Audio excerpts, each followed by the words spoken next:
اعوذ باللہ من الشیطان الرجیم، بسم اللہ الرحمن الرحیم۔ اگر ساس کے ساتھ زنا ہو جائے تو کیا بیوی سے نکاح ٹوٹ جائے گا؟ یہ بھی سوال کیا گیا، اور ہم نے بہتر سمجھا کہ آپ کو ایک ویڈیو بنا دیں، اور اس ویڈیو کے ذریعے لاکھوں انسان جو ہے وہ اس شرعی مسئلے سے فائدہ اٹھائیں۔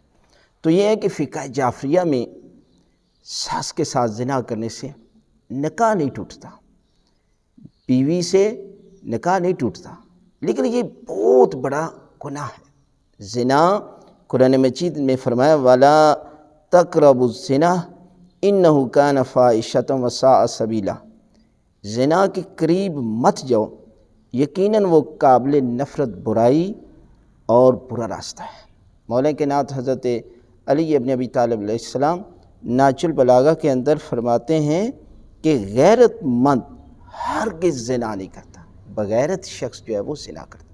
اسلام نے کوئی حدیں بیان کی ہیں، مثلا ایک ماں کے ساتھ رشتہ محرم رشتہ ہے، اور جب کسی لڑکی کے ساتھ شادی ہو جاتی ہے تو اس کی جو ماں ہوتی ہے وہ بھی محرم ہوتی ہے، لیکن حد ہے کہ آپ جو ہے وہ اس کے ساتھ پردہ کریں، حکم دیا گیا ہے، لیکن ان حدوں کو شریعت نے جو حدیں بیان کی ان کو ہم کراس کرتے ہیں تو پھر اتنے بڑے گناہوں میں مبتلا ہو جاتے ہیں۔ زنا جیسا گناہ، حضرت امام جعفر صادق علیہ السلام فرماتے ہیں کہ آج جو کچھ ہمارے گھروں میں برکت نہیں ہے، ہمارے چہرے پہ رونق نہیں ہے، آج لوگ حادثاتی اموات کا شکار ہو رہے ہیں، اچانک موت کا شکار ہو رہے ہیں، اور ان سب کی بنیاد زنا ہے۔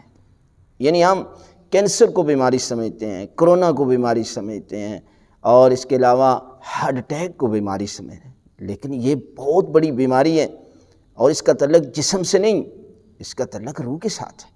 اس لیے کہ جسم کو نجاست اگر جسم پر لگ جائے تو پانی پاک کر سکتا ہے، لیکن یہ ایسی نجاست ہے کہ جس کو دنیا کا پانی پاک نہیں کرتا۔ لہٰذا ہر صورت میں زنا سے اجتناب کریں، یہ دنیا و آخرت میں آپ کے لیے تباہی کا باعث بنے گا۔